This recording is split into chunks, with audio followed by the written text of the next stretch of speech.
요한계시록 4장 6절 말씀.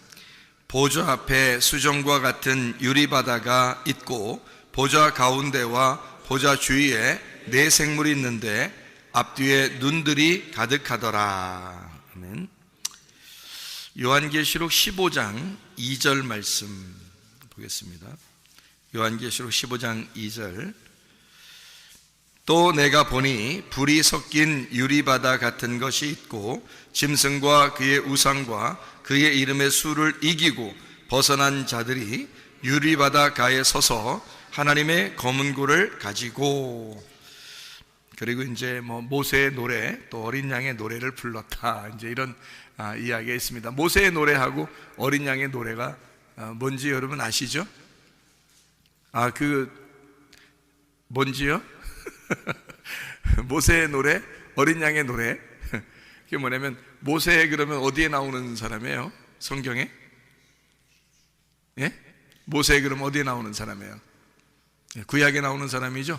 어린 양은 어디 나오는 분이에요? 신약에 나오는 거죠? 그러니까 모세의 노래 그러면 구약을 말하는 거고, 어린 양의 노래 그러면 신약을 말하는 거예요. 그러니까 성경을 어떻게 볼 수 있냐면, 율법, 구약이죠. 그리고 복음, 그러면 신약을 얘기하는 겁니다. 그러니까 모세의 노래와 어린 양의 노래를 함께 부르는 것은 무슨 뜻이냐면, 완성이 됐다 그 말이에요. 하나님 말씀이 완성이 되었다. 어떤 사람이 부른다고 그렇게? 유리바다를 걷는 자가, 유리바다가에 있는 자가, 그러니까 모든 과정을 다 통과하고 이긴 자가 그 노래를 부를 수가 있다, 그런 말이에요. 그러니까 이 성경의 모든 책은, 이 성경책은 말이에요, 노래예요, 노래. 모세의 노래, 어린 양의 노래라고 얘기해요. 그러니까 이 성경책 자체가 노래죠. 그러니까 우리가 이것을 노래로 보는 사람이 있고, 어떤 사람은 심판으로 보는 사람이 있겠지. 그러니까 노래로 보는 책이 돼야죠. 우리한테 다 완성이 돼서, 우리 속에서 완성이 돼서 유리바다를 통과한 그런 말씀을 그렇게 보는 사람들이 돼야 되는데, 유리바다가, 이제 이 유리바다가 나오는 성경이에요. 유리바다는 어떻게 생겼을까? 유리바다겠죠? 유리바다.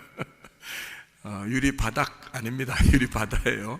유리바다라는 것은 어떻게 된 모양이 어떨까요? 유리바다 그러면 여러분이 생각할 때 유리바다를 걷는다는, 바다는 바다인데 유리로 돼 있어. 그러면 어떻게 걷겠어요? 여러분 같으면? 이제 크리스탈 이런 거겠죠. 그러니까 이제 수정 같은 그런 이제 맑은 거죠. 그런 유리 같이 쫙 깔려 있는데 그걸 이제 바다처럼 건너가는 거예요.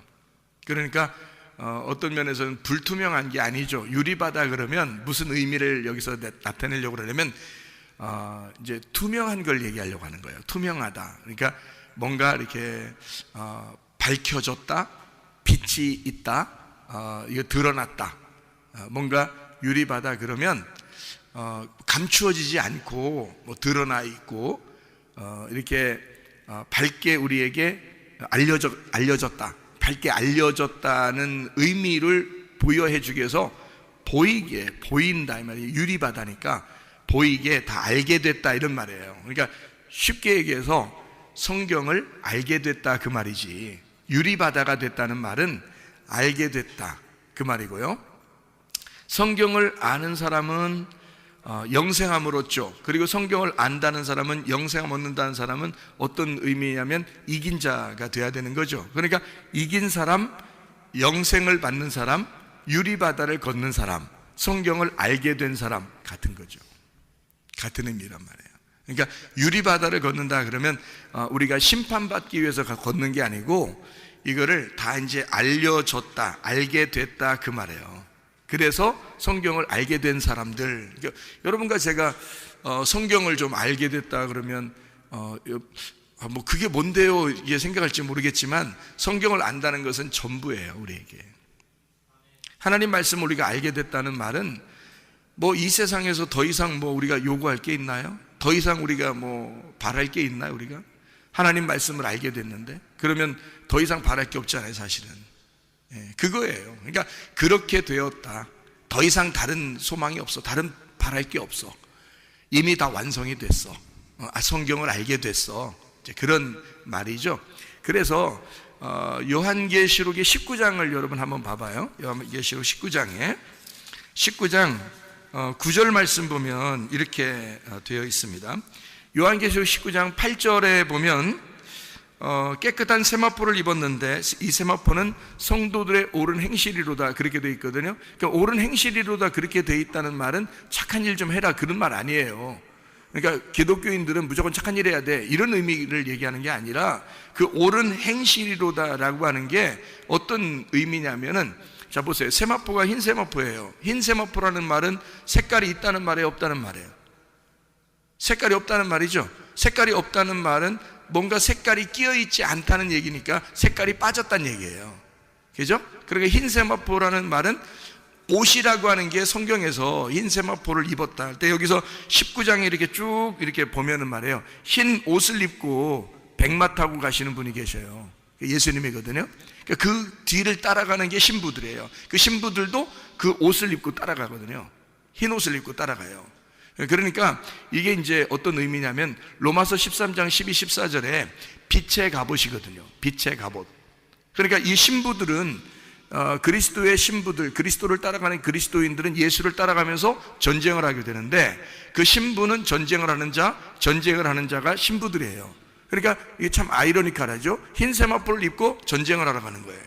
예수님이 전쟁하러 가니까 우리도 흰 세마포 입고 전쟁하러 나가는 건데, 이게 이제 어떤 사람만 예수의 편에 설 수 있냐면 색깔이 빠진 옷을 입은 자, 다시 말하면 빛의 갑옷을 입은 자예요. 그게 로마서 13장 12, 14절이야. 빛의 갑옷. 그게 그리스도라고 돼 있죠. 빛의 갑옷 자체가 그리스도라고 돼 있어요.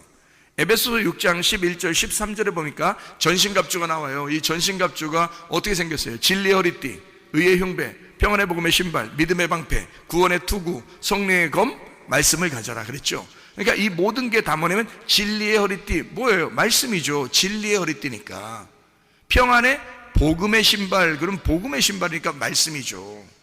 믿음의 방패, 믿음은 뭘로 생겨요? 말씀을 들음으로 생기잖아. 그러니까 믿음의 방패도 말씀인 거지. 성령의 검, 그 성령은 하나님 말씀, 진리의 말씀, 진리의 말씀을 가진 자니까 진리의 성령이란 말이에요. 그래서 그 진리가 말씀이거든. 그래서 성령의 검, 이게 말씀이란 말이에요. 그러니까 말씀을 가지고 있다는 얘기고, 구원의 투구, 구원 뭘로 받아요? 말씀으로 받죠. 그러니까 말씀을 쓰고 있다는 얘기예요. 그러니까 머리에서부터 발끝까지 다 말씀을 입고 있는 거, 이거를 전신갑주라 그러는 거라고. 그러니까 전신갑주, 빛의 갑옷, 그리스도, 이게 전체가 다 그리스도라고 하는 말씀이에요. 근데 이 옷이 어떻게 생겼냐면 요한계시록에서는 흰 세마포로 나온다는 거지. 흰 세마포로 나온다는 것은 색깔이 빠졌다는 얘기예요. 그러면 내가 보는 눈이 빠졌다는 얘기야. 내가 보는 눈은 파란색으로도 볼 수 있고 노란색으로도 볼 수 있고 빨간색으로도 볼 수 있는데 이 색깔이 빠지니까 투명하게 보인다는 얘기야, 이 말씀이. 그러니까 진리라는 것은 감추어졌던 게 벗어졌다, 감추어지지 않았다는 게 진리라고 그랬죠. 알레테이아라는 진리가 감추어진 것이 벗어졌다는 말이거든요, 그 말이. 그러면 감추어진 게 벗어지니까 이게 투명하게 되었다, 그 말이거든요. 그러니까 열렸다, 그 말이죠. 그러니까 이게 말씀인데, 흰 세마포도 말씀인데, 그러니까 옳은 행실이라는 말은 착한 일 좀 하라는 의미가 아니겠죠, 그죠? 그러니까 흰 세마포를 입었는데 그게 옳은 행실이로다. 자, 네가 진리의 말씀을 알게 되므로 너의 색깔이 빠졌다. 이게 옳은 행실이라는 거예요, 우리한테. 그러니까 네가 착한 일 해서가 아니라, 우리가 뭐 착한 일 하면 얼마나 하겠어요.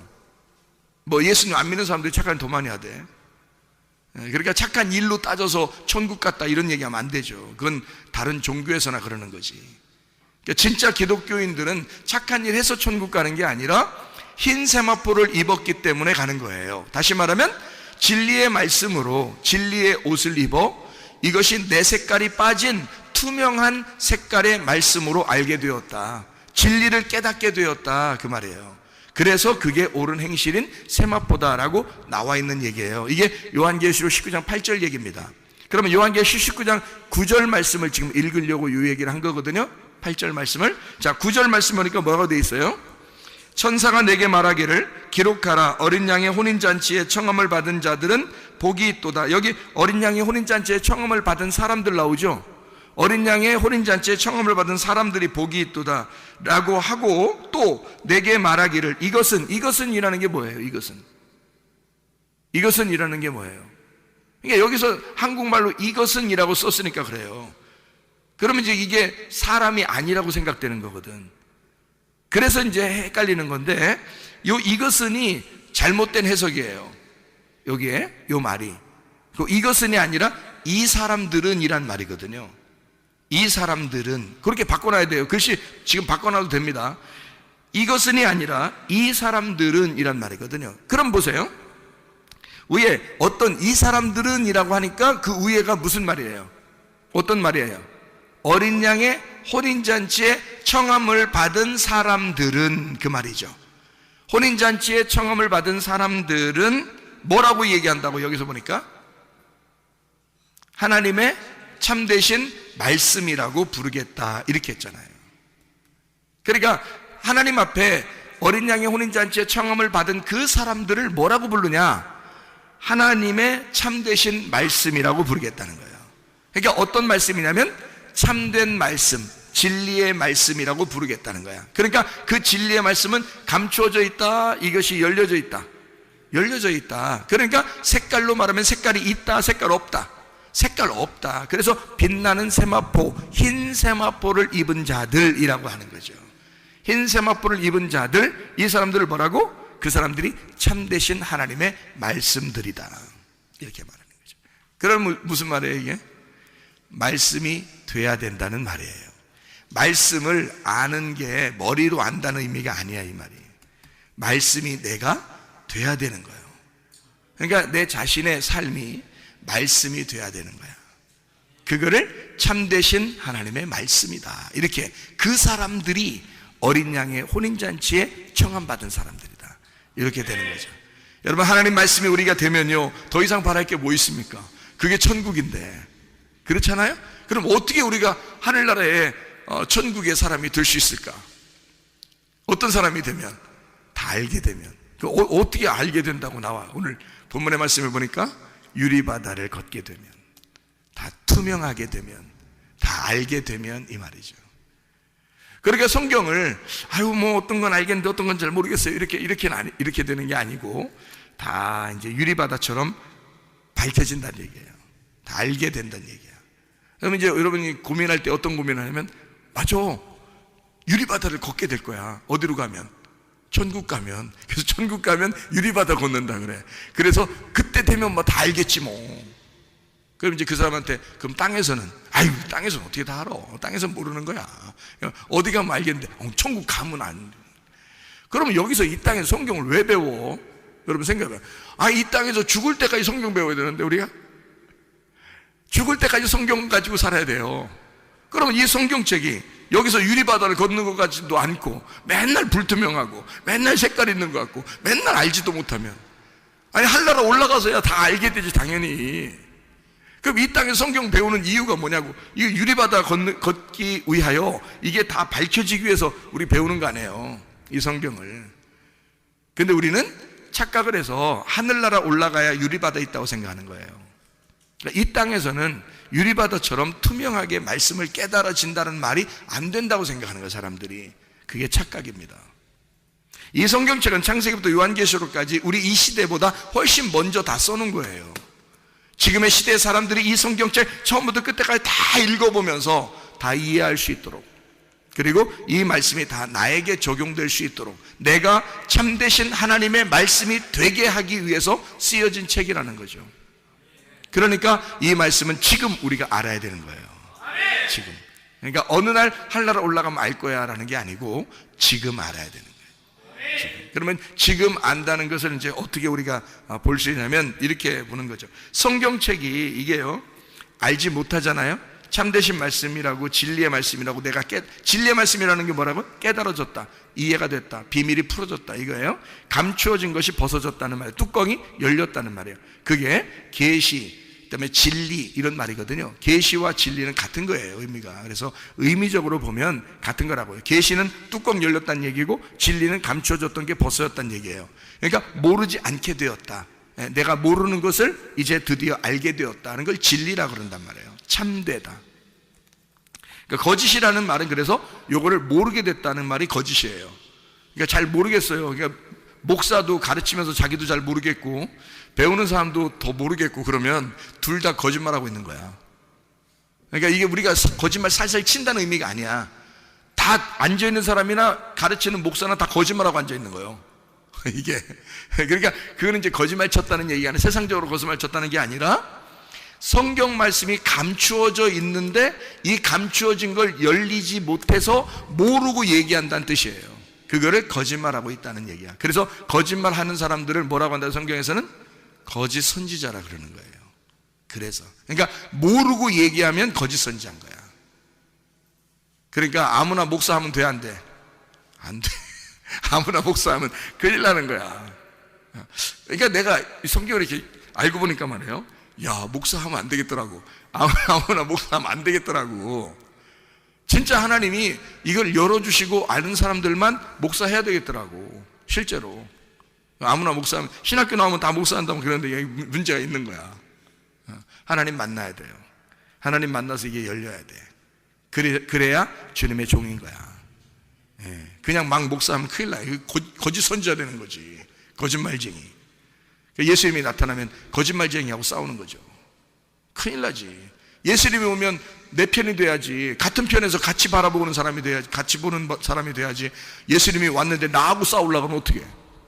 그러면 나는 큰일 난 사람이죠. 그런 사람한테 배우는 사람들은 더 큰일 난 사람들이고, 뭣도 모르고 그냥 막 당하는 거야. 그냥 큰일 나는 거죠. 그래서 여러분과 제가 이 말씀을 제대로 잘 파악하고 깨달아 아는 것이 중요하다. 왜냐하면 이것이 참된 말씀이고, 이 참된 말씀이 이 책과 내가 분리가 돼서 참된 말씀이 되면 안 되고, 이 말씀이 내 속에서 이루어져서 내가 참된 말씀이 돼야 되는 것은 내가 이걸 깨달아졌다 이 말이에요. 투명한 유리바다가 됐다 그 말이죠. 그러면은 내가 말씀이 깨달아졌다 이렇게 돼야지 참된 말씀이 되는 거예요. 그러니까 우리는 참된 말씀이 되기 위해서 말씀 배우고, 참된 말씀을 되기 위해서 우리가 가르쳐 주는 거예요. 그렇게 그것 때문에 하는 거야. 근데 성경을 막 10년 교회 다니고 20년 교회 다니고 교회를 오래 다녔는데도 성경 몰라. 왜? 안 가르쳐 주니까. 이거를 자세하게 설명을 안 해주니까. 자기도 제대로 잘 모르겠으니까 그냥 설교한다고 설교하는 거야.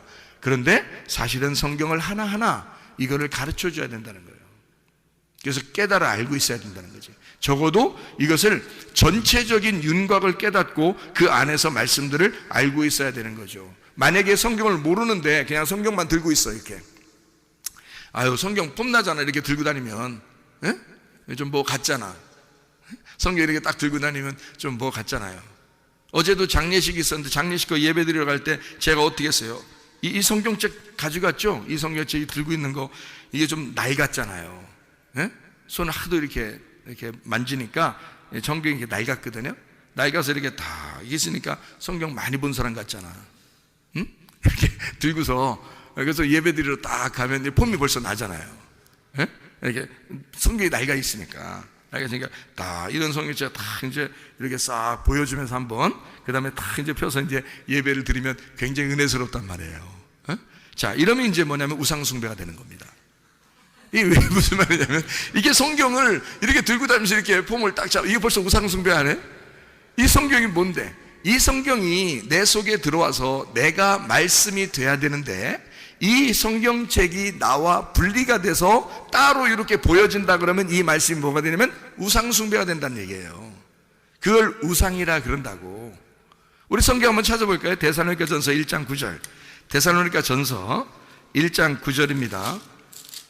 뭐가 되어 있냐면 이렇게 되어 있어요. 그들이 우리에게 대하여 스스로 말하기를 우리가 어떻게 너희 가운데 들어갔는지와 너희가 어떻게 우상을 버리고 하나님께로 돌아와서 살아계시고 참되신 하나님을 섬기는지와 이렇게 되어 있거든요. 그러니까 우상을 버렸다는 얘기가 나오고, 그리고 참된 하나님의 말씀을 배웠다는 얘기가 나옵니다.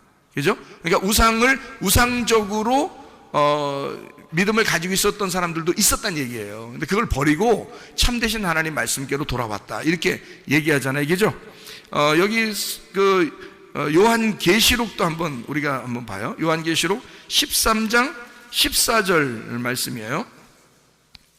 짐승 앞에서 받은 바 이적을 행함으로 땅에 거하는 자들을 미혹하며 땅에 거하는 자들에게 이르기를 칼에 상하였다가 살아난 짐승을 위하여 우상을 만들라 이러잖아요. 그러니까 짐승은 우리에게 뭐라고 얘기해요? 야, 우상 만들어 이러잖아요. 우상 만들어. 그런데 하나님은 우리에게 뭐라고 얘기하냐면 너 우상을 버리고 내게 와라 그러잖아요. 그러니까 짐승은 우리에게 우상 만들어라 그러고 진짜 하나님의 말씀을 가진 자는 우상을 버리고 오라고 하잖아요. 그렇죠? 그러니까 우상은 뭐냐? 이거를 이제 우리가 알아야 되겠잖아요. 여기서 말하는 우상이라는 말, 다시 말하면 우상을 제거해야 되니까, 우상이 있으면 제거해야 되잖아요. 그러니까 우상이 있으면 제거해야 되니까 우상을 뭔지를 알아야 되는, 이게 우상이 무슨 뜻인지를 알아야 될 거 아니에요. 그죠? 이게 뭐냐면 우상이라는 단어가 에이돌론이라는 단어예요. 에이돌론. 이 에이돌론이라는 단어가 뭐냐면 형상입니다. 형상. 모양이에요. 모양, 형상. 이렇게 모양을 가진 거예요. 에이돌론. 이게 어디서 나온 단어냐면 에이도스에서 나온 단어예요. 에이도스. 에이도스에서 나온 단어가 에이돌론이라는 단어거든요. 그러니까 이 에이도스가 뭐냐면 보는 것, 보이는 것이라는 단어예요. 이 에이도스라는 단어는 에이도에서 나온 단어예요. 에이도가 본다라는 말이거든요. 본다. 그러니까 보는 것에서 나오는 거예요. 우상이. 그러니까 우상은 보여지는 거예요. 겉으로 보여지는 게 우상인 거예요. 제가 왜 성경책을 이렇게 들고 다니는 게 왜 우상이다라고 얘기하는 거냐면, 아니 들고 다니지 말라는 게 아니에요. 그러면 어떡할 거예요? 이거 뭐 발로 차고 다닐게요. 자동차에다 집어 던져놓고 막 다닐게요. 어떡할게요? 이거 들고 가야지. 그런 의미로 이제 내가 우상이란 얘기하는 게 아니라 이 말씀이 네 속에 들어가야지 왜 이 성경책이 너하고 분리돼서 사느냐 이 얘기를 한 거지 제가. 그죠? 네 안에 들어가면 안 보일 텐데 이 말씀이 네 속에서부터 나와서 밖으로 보여지면 그걸 우상이라 그런다. 그 얘기를 하려고 했던 거잖아요. 그러니까 우상이라는 말은 적어도 보는 것, 보이는 것에서 나오는 단어란 말이에요. 그러니까 보이는 형상, 모양을 가지고 있다. 이것이 우상이다. 이런 얘기입니다.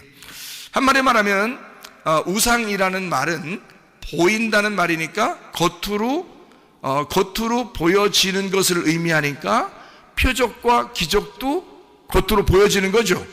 예, 표적과 기적도 겉으로 보여지는 거예요. 그러니까 표적과 기적을 바라고 기대하고 이런 사람들은 맨날 그거 한번 보면 되는 거지. 한번 보였든지 그거 보려고 했는데 보이는 게 아니라 그냥 가만히 있는데 보였다든지 가만히 있는데 들렸어. 그럼 그럴 수도 있는 거지. 근데 그걸 갖다 계속 그걸 추구하는 사람들이 있어. 계속 그거를 따라. 그래서 꿈에도 한번 더 봤으면 좋겠다. 그냥 표적도 더 봤으면 좋겠다. 기적도 더 봤으면 좋겠다. 그냥 환상도 더 봤으면 좋겠다. 뭐 음성도 더 들었으면 좋겠다. 계속 그걸 추구하는 사람들이 있단 말이에요. 바라고 또 바라고 또 바라고 또 바라고. 그런 사람들 지금 말씀을 몰라. 성경을 가만히 진득이 앉아서 성경을 봐야지. 성경 읽고 성경을 배워야 되는데 그럴 시간보다는 막 기도해서 어떻게든지 보고 싶어 하는 거야. 그건 다 우상이에요. 보이는 거. 이런 걸 우상이라 그러는 거야. 하나님 말씀을 진드감치 앉아가지고 하나님 말씀을 자꾸 배워야지. 말씀으로 너희가 기도하고 말씀을 알고 얘기를 해야지. 근데 이거는 말씀은 자꾸 뒷전이고 자기는 뭔가 다른 걸 자꾸 보고 싶어 하는 거예요. 그것이 우상이란 말이에요. 우상, 내 안에 우상이 있다고 사람들이, 내 안에 우상이 있는 사람들이 있다고요. 또 내 밖에서 우상이 있는 사람들이 있다고요. 그러니까 내 안에서 우상이 있는 사람은 우상 때문에 그리스도의 신부가 될 수가 없어요. 우상 때문에. 여기 성경에는 요한계시록에 우상을 제거해야지 그리스도의 신부가 되거든. 근데 우상 때문에 신부가 못 되는 거야. 그러니까 우상을 빨리 제거를 해야지. 내 안에 있는 우상을 제거해야지. 다시 말하면 내 안에 나의 우상, 나의 바알, 나의 남편, 내 안에 있는 나의 우상을 제거해야죠. 그게 우상이니까 내 속에서 드러난 것은 내가 이런 게 우상이었구나, 내가 잘못된 걸 자꾸 기대하고 바란 게 있었구나. 그럼 빨리 제거하셔야지. 내 안에 있는 거면, 내 안에서 이런 우상이 자꾸 속에서 생각나는 것이 있다면 이걸 빨리 제거해야지. 이게 나를 무너뜨리는 바알이니까. 왜냐면 바알신이라는 게 뭐냐면 성경에서요, 잘 알아야 돼. 바알신, 구약 성경에 보면 바알신 숭배하다가 망했거든. 근데 그 바알신이 뭐냐면 풍요로운 신이에요, 여러분. 풍요로운 신. 바알이라는 게 풍요로운 신이잖아요, 여러분. 풍요를 달라고 한 거거든요, 그 사람들이. 그래서 그 바알신을 숭배한 거야. 그게 하나님이라고 부른 거예요, 그 사람들은. 하나님, 풍요롭게 해주세요. 좀 잘되게 해주세요. 뭐 이런 얘기거든요. 그럼 여러분은 그런 기도 안 하나요? 잘되게 해주세요. 풍요롭게 해주세요. 이러잖아요. 그럼 벌써 지금 누구한테 얘기한 거예요? 지금 진짜 하나님한테 얘기한 거 맞아요? 아니면 바알에게 얘기한 거야? 바알에게 얘기했을 가능성이 너무 많은 거지. 왜냐하면 나를 풍요롭게 해주세요 라는 게 바알이란 말이에요. 바알. 그게 내 남편이 나를 책임져야 되니까 하나님 남편은 이 땅에서가 아니라 우리를 하늘나라로 옮기는 거잖아요. 하늘나라로 옮기는 건데, 이 땅의 바알은 안 그렇다고. 이 땅의 바알은 나를 이 땅에다가 심어 놓으러 간다고. 그러니까 이 땅에서 무조건 너는 잘 돼야 돼. 그래서 땅에서 아예 그냥 너 살만 나게 해줘야 돼. 그래야 이 사람이 이 땅을 그리워하고 하늘나라를 소망하지 않죠. 근데 이 땅에서 힘들면 힘들수록 어떻게 해?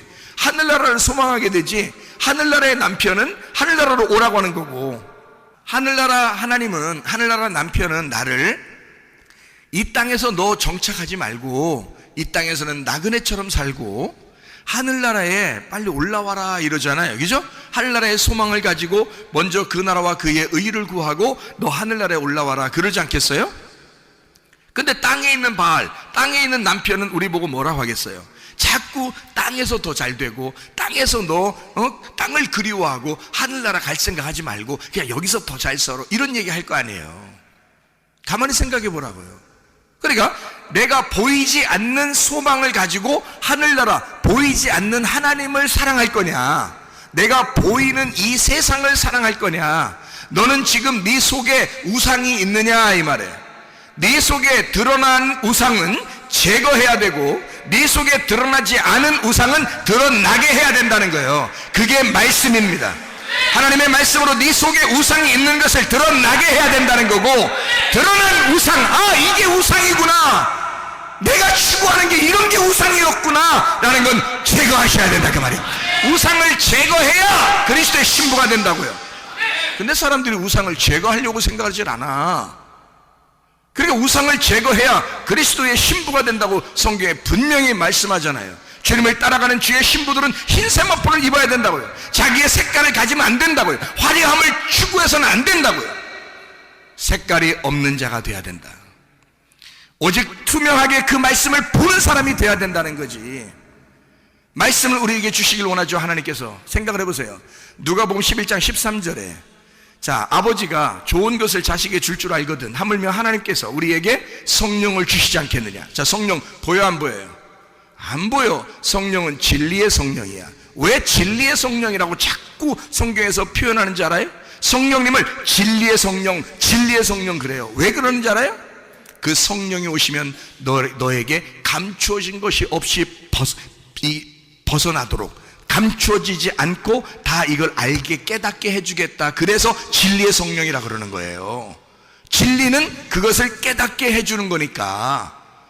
그래서 요한복음 4장 23절 24절 말씀에 영과 진리로 예배하는 자를 하나님이 찾으시니다. 찾으신다는 말을 뭐라고 했어요? 제테오라고 했죠. 제테오라는 말이 뭐라고? 예배한다. 하나님이 그런 사람에게 예배한다는 거. 하나님은 어떤 사람에게? 영과 진리로 예배하는 자. 영과 진리로 예배하는 영이 뭐야? 영이 말씀이고 생명이란 말이에요. 영이 말씀이요 생명이란 말이죠. 그러면 이 영이 말씀이요 생명인 이 영의 말씀이 진리 깨닫게 되었다. 이게 뚜껑이 열리고 감춰진 것이 없이 이것을 알게 되었다. 이렇게 알게 돼. 이 말씀, 너희들 감춰진 이 보화, 이 말씀을 네가 딱 드러나서 이게 감춰진 것이 열려서 알게 되었어. 아하, 그러면 그게 예배란 말이에요. 이게 영과 진리의 예배라고요. 그냥 무조건 막 흥분하고 그냥 막 손 막 그냥 막 올려가지고 막 흥분하면 그게 예배 드린 건 줄 그거 아니에요. 영과 진리로 예배하는 자를, 그러니까 진리라는 단어만 제대로 깨달으면, 성경에서 진리라는 단어만 제대로 깨달으면 하나님의 성령이 무엇을 원하는지를 알게 되는 거야. 성령은 진리의 성령이니까. 그러니까 진리라는 말은 깨닫게 해주는 거야.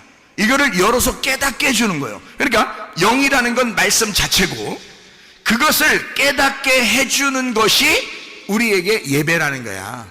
그게 하나님이 찾는 예배, 하나님이 예배하는 예배란 말이에요.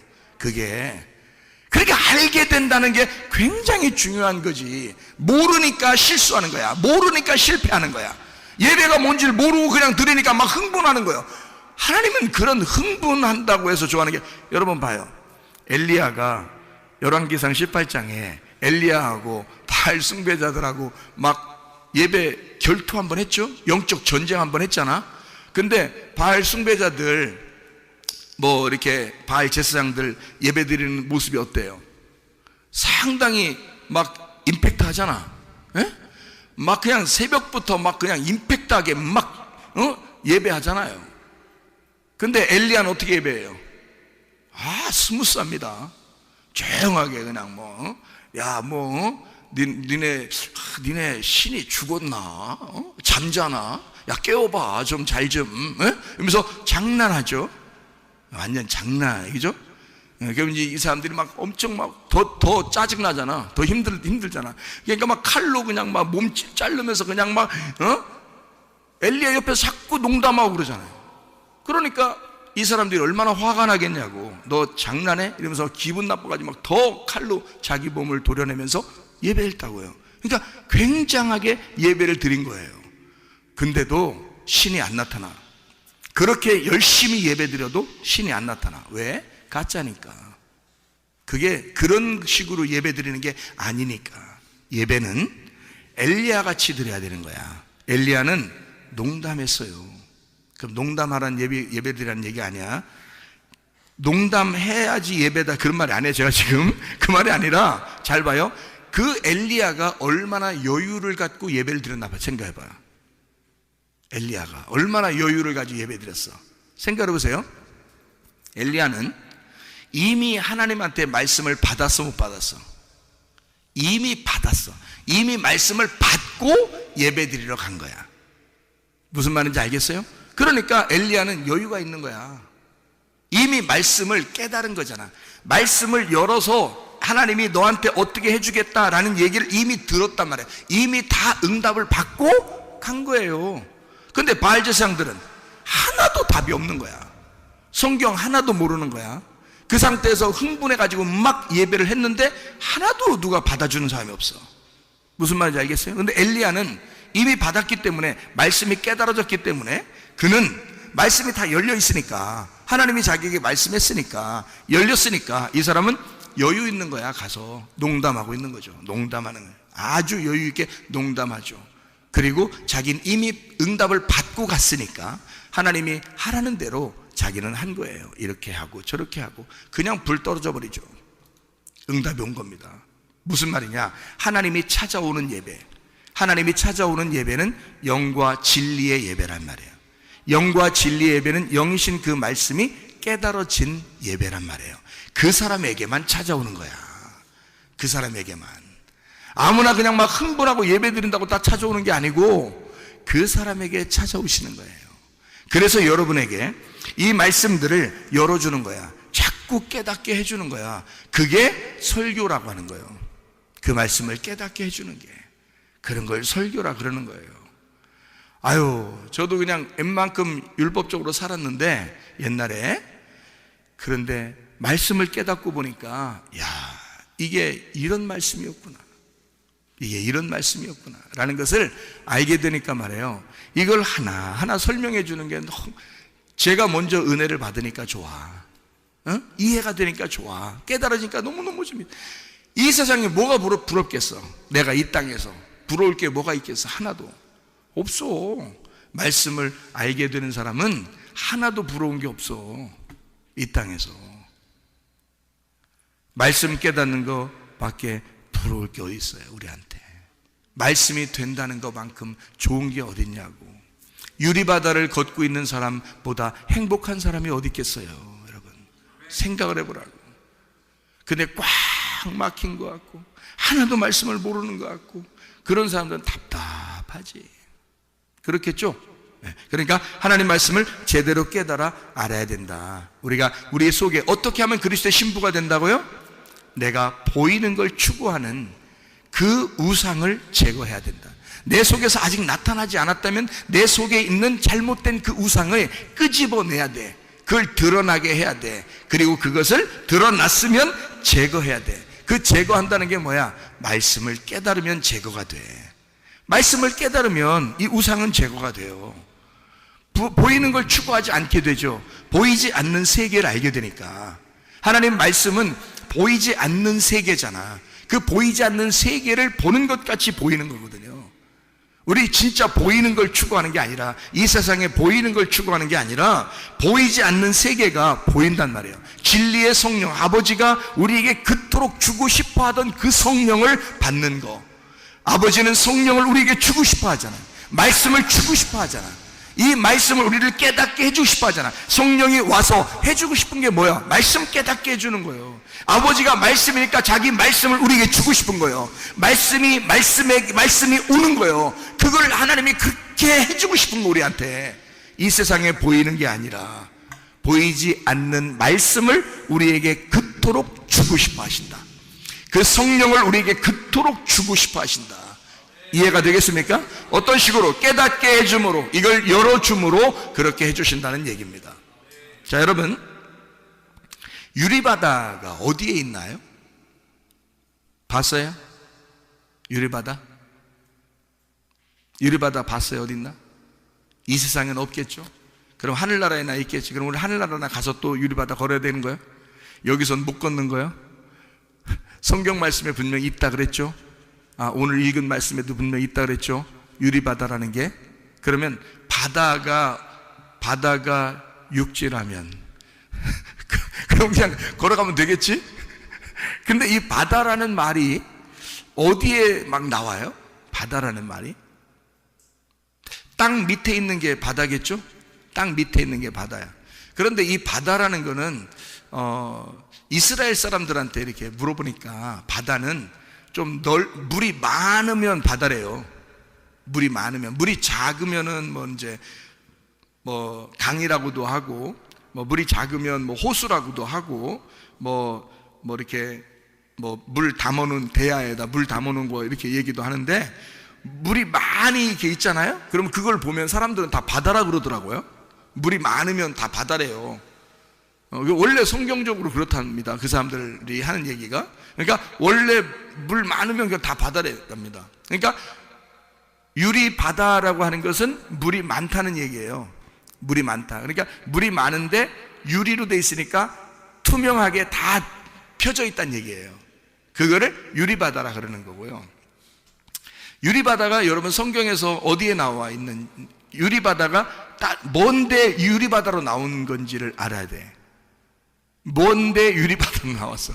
바다는 뭐라고? 물이 많은 걸 바다라고. 물이 작은 걸 뭐라고요? 조그만 물이라고요. 그럼 이 조그만 물이 어디에 나오는 거예요? 성경에 어디 있어요? 조그만 물이? 예? 물두멍이 물 조금 담아놨잖아요. 그러니까 손하고 발 씻는 거예요. 손하고 발 씻는 게 물두멍이고, 솔로몬이 성전을 만들었을 때 그걸 바다로 만들었어요. 그러니까 이 물 많은 걸 바다라고 해서 그 성전이나 이 궁전에 물을 많이 담는 걸 바다 이렇게 불렀단 말이에요. 솔로몬이 성전을 지면서. 구약에서 성막을 이렇게 지을 때는, 모세 때 성막을 지을 때는 물두멍이라는 게 반드시 있었어요. 물두멍. 그러니까 이 물두멍은 작은 물이고 바다는 많은 물을 얘기하는 거예요. 무슨 말인지 알겠죠? 그러면은 유리바다라고 하는 건 원래 모티브가 어디서 나와 있는 거예요? 어디에서부터 출발한 걸까? 물두멍에서부터 출발한 거란 말이에요. 그러면 이제 여러분이 이해하셔야지, 좀씩. 자, 물두멍에서부터 출발했으니까 지금 물두멍을 잘 이해하면 유리바다를 알게 되겠죠? 그래서 물두멍이 어디에 있는 거냐면 성막에 있는 거거든요. 이 성막에 있는데 물두멍이요, 어디에 있는 거예요? 성막이면은 어디? 성막 어느 부분에 있어요? 성막 어느 부분? 물두멍이 성막 어느 부분에 있어요? 봐요. 성막이 어떻게 생기냐면 뜰, 성소, 지성소 이렇게 돼 있거든요. 어디에 있죠? 물두멍이. 지성소에 있나? 지성소에 있는 게 아니죠. 뜰에 있죠. 뜰. 그죠? 그러니까 뜰, 성소, 지성소에서 물두멍은 뜰에 있어요. 뜰이면은 성막에 들어갈 때 입구예요? 아니면 마지막에 있는 데예요? 입구죠. 입구면은 시작하는 데예요? 끝난 데예요? 시작하는 데라고. 그러니까 물두멍은 시작하는 거였거든. 물두멍은. 그런데 이 물두멍이 커지면 뭐가 된다고요? 바다가 된다고. 근데 이 바다가 되는데, 이게 커지면 바다가 되는데, 이 바다는 여기 성경적으로 말하면 물바다가 아니라 물바다가 아니라 유리바다가 된다는 거예요. 유리바다. 그러면 이 유리바다라는 말도 사실 어디에 있는 이야기를 쓰고 싶은 거예요. 어디에 있는 얘기를. 물두멍이 있는 곳을 어디라고 그런다고요? 성막이라 그런다고. 그러면 이걸 성전이라 그러죠. 성전, 성막 이렇게 되는 거거든요. 이 성막, 성전은 누구의 모형대로 만드는 거예요? 하늘나라에 있는 하나님의 아들 예수님의 모형대로 만든 게 성막과 성전이에요. 그러면 이 성막과 성전을 볼 때 우리는 누워있는 누구를 볼 수 있어요? 예수님을 볼 수 있는 거죠. 그러니까 누워 계신 예수님을 볼 수 있는 거야. 그러면 예수님의 머리 부분이 어디에 있어요? 지성소에 있겠죠? 무슨 얘기인지 알겠어요? 예, 머리 부분이 지성소야. 그러니까 지성소까지 들어가야 완성이 되는 거야. 어쨌든 무슨 말인지 알겠죠? 그러면은 물두멍이라는 건 어느 부분? 시작이야 끝이라고? 시작 부분에 있다고요. 근데 유리바다는 물이 많은 것을 바다라고 그러는데 그게 유리로 돼 있다고. 그러면 그 유리는 다 보이는 거라고요. 그러면 이게 이쪽 물두멍에 있어야 되는데 이쪽 물두멍 뜰 쪽에 있어야 되거든요. 뜰 쪽에 있어야 되는데 이게 유리바다가 어디에 있나 한번 여러분 성경을 봐봐요. 요한계시록 4장 6절 4장 6절에 보니까 뭐라고 되어 있어요?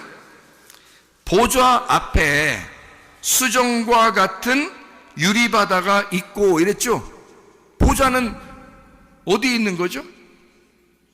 보좌는 뜰에 있어요? 지성소에 있어요? 지성소에 있잖아. 보좌는, 하나님의 보좌는 지성소에 있잖아요. 그렇죠? 그 보좌 앞에 수정과 같은 유리바다가 있고 보좌 가운데와 보좌 주위에 네 생물이 있는데 앞뒤에 눈들이 가득하더라. 네 생물인데 눈이 뭐예요? 그럼 눈이 하나님의 영이야. 하나님의 영이 가득하더란 말이야. 그럼 하나님의 영의 충만을 의미하는 거죠, 그죠? 그러면 이게 어디에, 이 유리바다가 어디에 있다고? 이게 수정 같은 유리바다가 보좌에 쫙 연결되어 있다고요. 근데 원래 이 물두멍은 뜰에 있는 거거든? 그런데 유리바다가 되면서 어디까지 갔다고? 지성소의 법궤까지 갔다고. 지성소의 법궤 뚜껑을 뭐라 그래? 지성소의 법궤 뚜껑을, 그 언약궤의 뚜껑을 뭐라 그래? 시은좌라 그런다고요. 시은좌. 시은좌가 무슨 뜻이야? 은혜를 베푸는 자리란 말이에요. 그러니까 뚜껑 열리면 안 돼. 뚜껑이 닫혀야지. 뚜껑을 닫아놓고 있어야 심판을 안 하는 거예요. 그래서 여기다가 보좌라고, 왜 보좌라고 했냐면 이 뚜껑이, 법궤 뚜껑을 시은좌라 그래가지고 하나님이 거기에 딱 앉아 계신다는 거야. 그러면 하나님이 거기에 앉아 있으면 누가 열어? 아무도 못 열어. 그래서 이 뚜껑에 딱 앉아 계시기 때문에 아무도 이 뚜껑을 열리지 않거든요. 그러면은 덮어놓고, 이거를 뚜껑을 덮어놓고 사랑하겠다는 거예요, 우리를. 이 뚜껑 열리면 속에 뭐가 있어?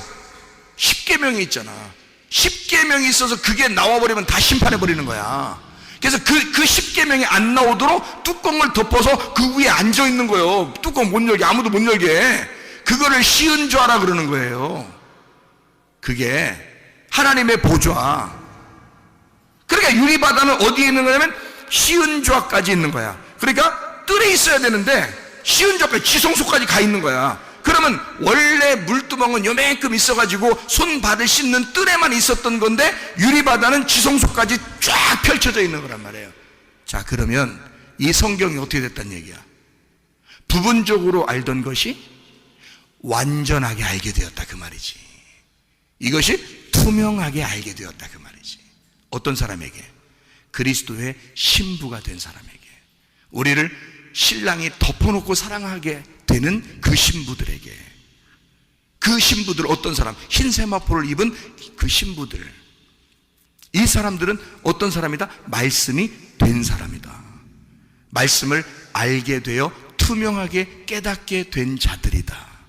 이 사람들이 주님의 보좌까지, 이게 그 펼쳐져 있는 유리바다로 하나님의 말씀이 쫙 열려져 있는 사람들, 투명하게 흰 옷을 입은 자들, 자기의 색깔이 빠진 자들. 그래서 자기의 신부들을 어떻게 사랑한다? 주님이 어떻게 그냥 사랑한다, 덮어놓고 사랑한다? 덮어놓고 사랑하는 거예요, 우리를. 여러분, 하나님이 우리를 덮어놓고 사랑하니까 진짜 사랑인 거예요. 우리 다 따지고 사랑하면 어떻게 사랑해? 우리를 다 하나하나 따져서 사랑하면 우리 사랑 하나도 못 받아. 근데 하나님은 우리를 다 아셔. 너희들이 어떤 사람인지를, 어떤 인간인지를 다 알아. 사람 같지도 않은 사람인 거 다 알아.